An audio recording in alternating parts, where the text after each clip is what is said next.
नमस्कार। राजनीतिक खबरों के सबसे दिलचस्प ठिकाने में मैं रूपेश मिश्रा आप सभी का स्वागत करता हूं। दोस्तों, एक और जहां सड़कों पर जिंदगियां दम तोड़ रही हैं, तो वहीं दूसरी ओर सियासत का नंगा नाच जारी है।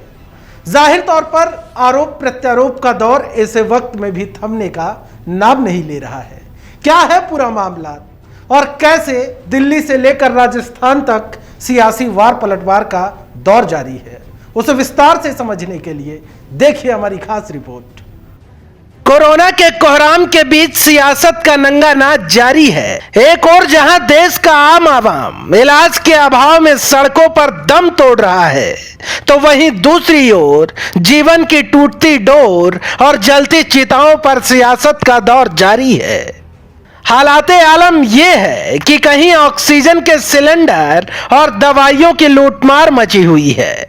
राजधानी जयपुर से लेकर प्रदेश के विभिन्न हिस्सों में सांसों के सौदागर जमकर कालाबाजारी कर रहे हैं, तो कई अस्पताल आपदा में अवसर तलाशते हुए चांदी कूटने में मशगूल हैं। खैर, इन्हीं सबके बीच सियासी वार पलटवार भी बदस्तूर जारी है। सूबे के मुख्यमंत्री अशोक गहलोत लगातार केंद्र सरकार पर हमलावर हैं।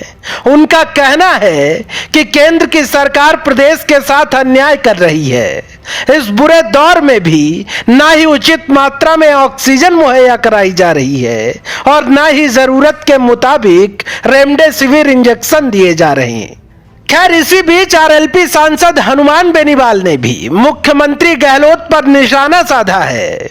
बेनीवाल ने कहा कि गहलोत अपनी नैतिक जिम्मेदारी नहीं भूलें, बंद कमरों में वीसी की औपचारिकता छोड़ प्रदेश की स्वास्थ्य सुविधाओं को दुरुस्त करें।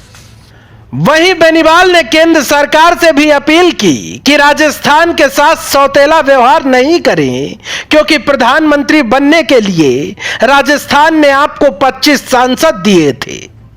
वहीं कोरोना के कोहराम के बीच परवान चढ़ती सियासत पर नेता प्रतिपक्ष गुलाब चंद कटारिया ने भी बयान दिया और कहा कि इस महामारी में राजनीतिक दलों को आरोप प्रत्यारोप की बजाय लोगों की जान बचाने पर ज्यादा ध्यान देना चाहिए।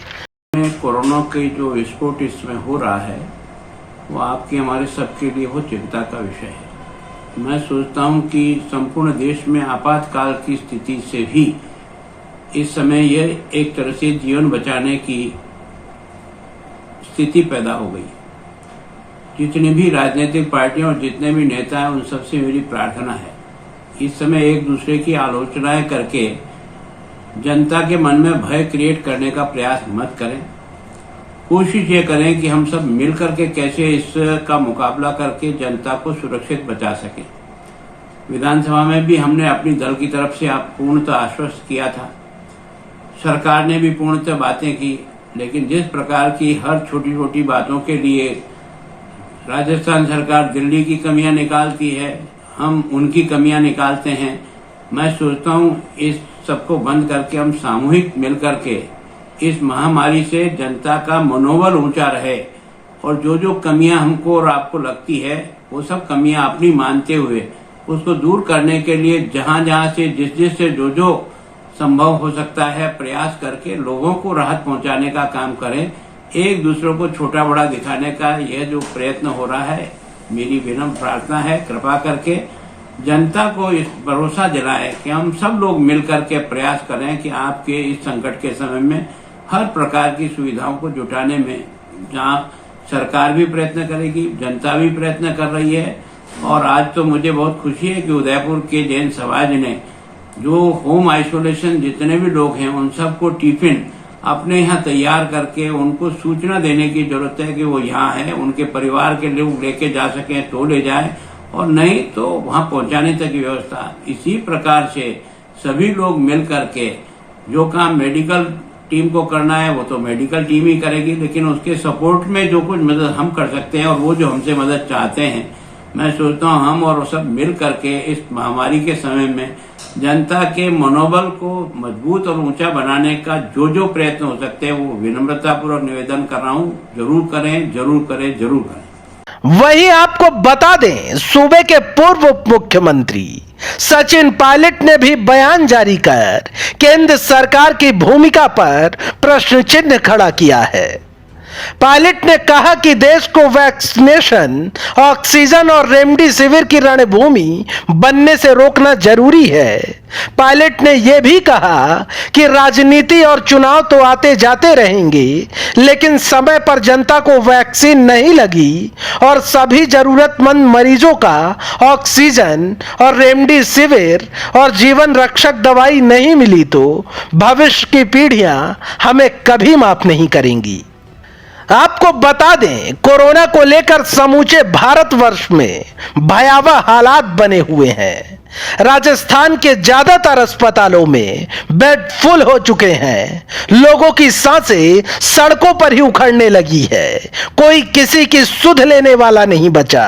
सरकार और सिस्टम बेसुध पड़े हैं। ऐसे में बेशर्म सियासत जनता का मनोबल तोड़ रही है। खैर, अब देखना यह होगा कि ऐसे खौफजदा माहौल में सरकारें जनता का विश्वास कैसे बहाल कर पाएंगी।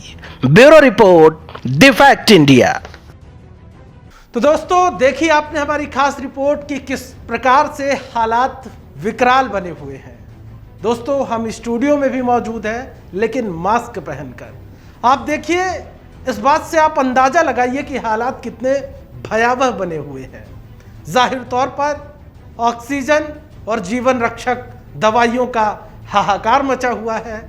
लिहाजा हम बार बार अपने दर्शकों से ये अपील करते हैं कि यदि आप सार्वजनिक जगहों पर जा रहे हैं तो 2 गज की दूरी और मास्क का विशेष ख्याल रखें और ज़रूरत पड़ने पर ही घर से बाहर कदम रखें, क्योंकि जीवन अनमोल है।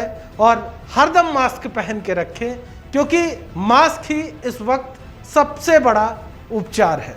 दोस्तों, कल फिर हाजिर होंगे सियासत की एक दिलचस्प खबर लेकर। तब तक के लिए नमस्कार।